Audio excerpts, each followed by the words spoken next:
What's up guys, it's Bucky. Welcome to your 5th Java tutorial, and in this tutorial I'm going to be talking to you guys about something called a variable. Now what a variable in Java is pretty much like a placeholder for something else. Now if you remember from math class back in like 7th grade or whatever, whenever you had a variable and it was usually named something like x, you could have it set to a value like 73.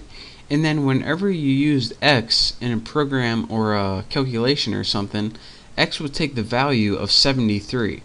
And that's pretty much the same exact thing a variable does in Java.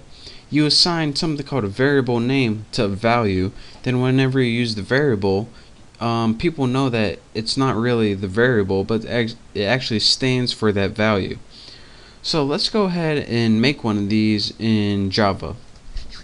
Now to make one of these in Java, the first thing that you need to do is tell Java what kind of variable you're going to be working with. And there's a bunch of different kinds of variables you can work with in Java.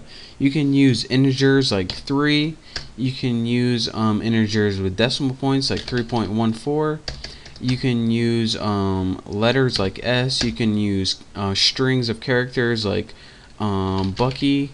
And so once you have that decided, you need to have a way to tell Java what kind of variable you're working with so it doesn't get confused. So what we're going to be working with today is something called a double. Now what a double is it's a keyword that tells Java, alright, you're going to be working with a number, but this number can have a decimal point as well. So after you tell Java what kind of variable you want to work with, you got to give it a name. So let's go ahead and say we're going to be working with a variable called double, and we're going to name it tuna. Now after you have a variable called tuna, you need to give it a value.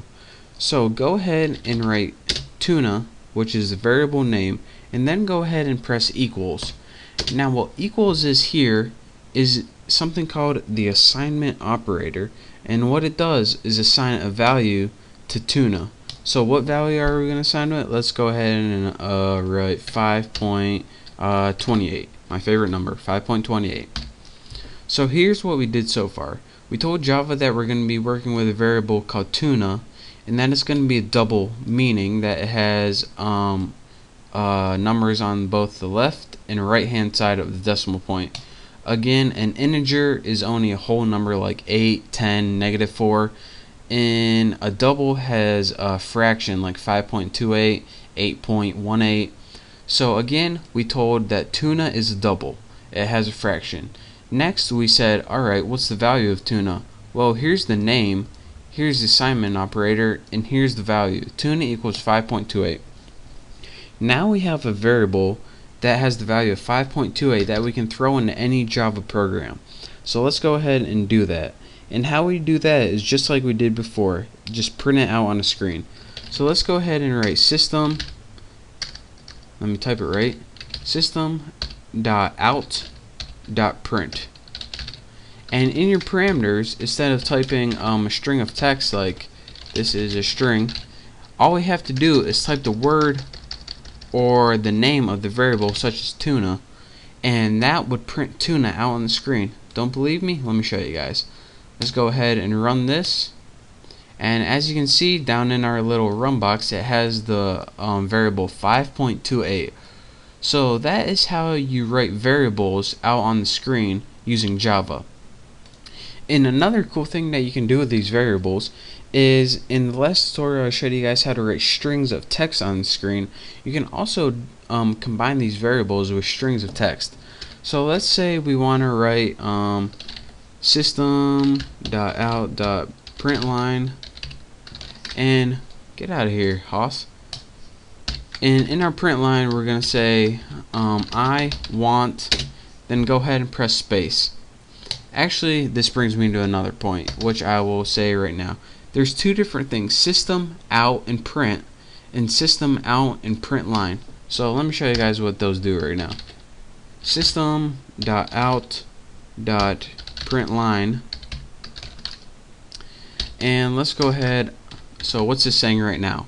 I want 5.28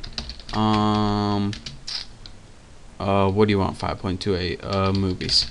I want 5.28 movies. Makes no sense, but just deal with it. Now let me show you guys what this does, and I'll show you guys why it does it. Let's go ahead and run this, and it says okay, we printed 3 things, but it only is on one line. I want 5.28 movies. And let me show you guys why this is. There's 2 different print statements that you guys learned so far. A system out print, which you see in the first 2 lines, and a system out print line, which you see in the next line. What a print statement does, a basic print with no line, is it says, alright Java, we want to print this, but we want to stay on the same line. And it says, alright, so just stay on the same line, and then after this move to the next line. So after you have print line, what it would do is move the cursor to the next line. So if you printed anything after this, it would show up on the next line. Don't believe me? Let me show you guys. System out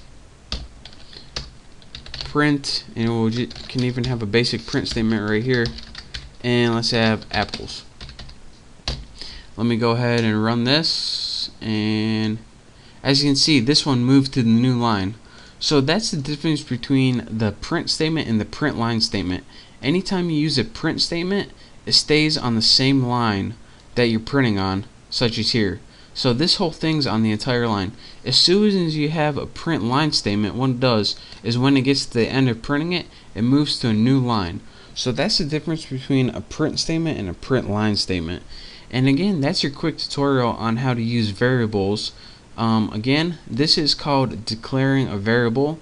This is called assigning a variable a value. Again, this is the name of the variable, and this is the value. This is the assignment operator right here.